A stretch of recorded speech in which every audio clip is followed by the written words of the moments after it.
صحیح صاحب، عشق میں جیت کے آنے کے لیے کافی ہوں، عشق میں جیت کے آنے کے لیے کافی ہوں، میں نہتا ہی زمانے کے لیے کافی ہوں، میری حق بات کو ایک خواب سمجھنے والے میں تیری نیند اڑانے کے لیے کافی ہوں۔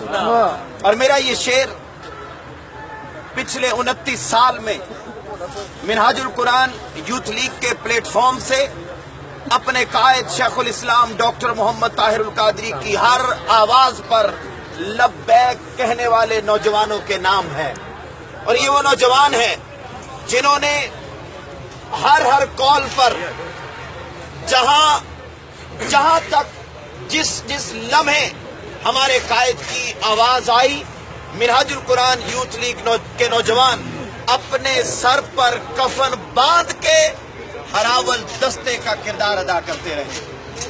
29ویں یوم تاسیس کے موقع پر منہاج القرآن یوتھ لیگ کی مرکزی قیادت کے ساتھ، تحریک کی مرکزی قیادت کے ساتھ، لاہور کی مرکزی قیادت کے ساتھ مینار پاکستان کے سائے تلے یہ تقریب جاری ہے۔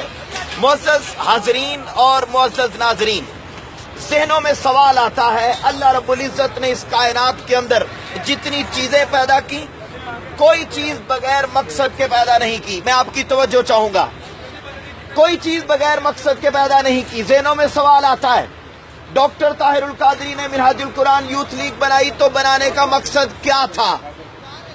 بے شمار مقاصد اپنے اپنے انداز میں آپ سن رہے ہیں، بیان کیے جاتے ہیں۔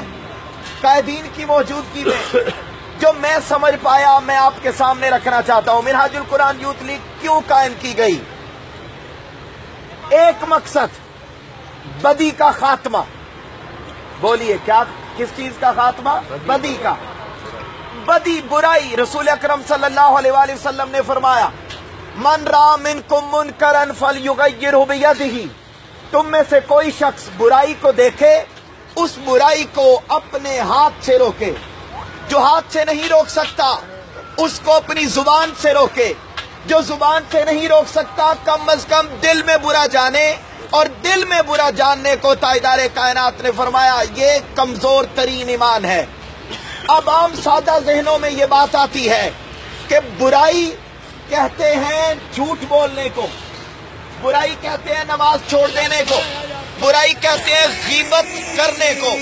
یہ تمام تر چیزیں برائی ہیں، مگر یہ تمام تر چیزیں برائی ہیں اس من کی، مگر برائی اس من کے اندر جو پائی جاتی ہے وہ ہے، مگر یہ من جس جگہ رہتا ہے اس کو کہتے ہیں تن، اور تن ہے یہ وطن، یہ دھرتی۔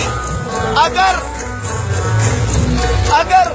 اس جسم کے اندر برائیاں پائی جائیں تو اس کو ختم کرنے کے لیے منہاج القرآن یوتھ لیگ نوجوانوں میں عشق رسول کا پیغام عام کرتی ہے، حلقات درود قائم کرتی ہے، دروس عرفان القرآن قائم کرتی ہے، حلقات فکر قائم کرتی ہے، اور نوجوانوں کے اس من کی برائی کو ختم کرتی ہے۔ مگر یاد رکھو، اگر اس دھرتی پر لاقانونیت آ جائے، دہشت گردی آ جائے، ناانصافی آ جائے، لوٹ مار آ جائے، غنڈہ گردی آ جائے، ڈاکٹر طاہر القادری نے یہ بتایا کہ دہشت گردی سب سے بڑی برائی ہے، لوٹ مار سب سے بڑی برائی ہے، غنڈہ گردی سب سے بڑی برائی ہے، جانوں کو ضائع کر دینا، لوٹ مار کر لینا، خزانے لوٹ لینا، کرپشن کر دینا، یہ سب سے بڑی برائی ہے۔ اور تصور یہ دیا کہ نوجوانوں، باطل، قاتل، فاسق، فاجر، لوٹ مار کرنے والے قاتل حکمرانوں کے سامنے کلمہ حق بلند کرنا سب سے بڑی نیکی ہے۔ اور یہ ڈاکٹر طاہر القادری کو نوجوان پچھلے 29 سالوں میں اس من کی برائی کو ختم کرنے کے لیے حلقات درود میں نظر آتا ہے، اور اس دھرتی کے تن سے برائی ختم کرنے کے لیے ڈی چوک میں نظر آتا ہے، ڈی چوک میں نظر آتا ہے۔ عزیزان محترم، یہ منہاج القرآن یوتھ لیگ 29 سالوں سے یہی پیغام عام کر رہی ہے اور یہی میسج دے رہی ہے۔ انشاءاللہ منزل پہ ہم پہنچیں گے اور ڈاکٹر محمد طاہر القادری کی آواز پر لبیک کہتے ہوئے اس دھرتی پر مصطفی انقلاب کا سورج طلوع کریں گے. ہم لوگ چراغوں کی طرح ظلمت شب میں جل جل کے لوگوں کو جلا دیتے رہیں گے. آندھیاں آئیں طوفان راہوں کو مٹا دیں, ہم پھر بھی لوگوں کو منزل کا پتہ دیتے رہیں گے.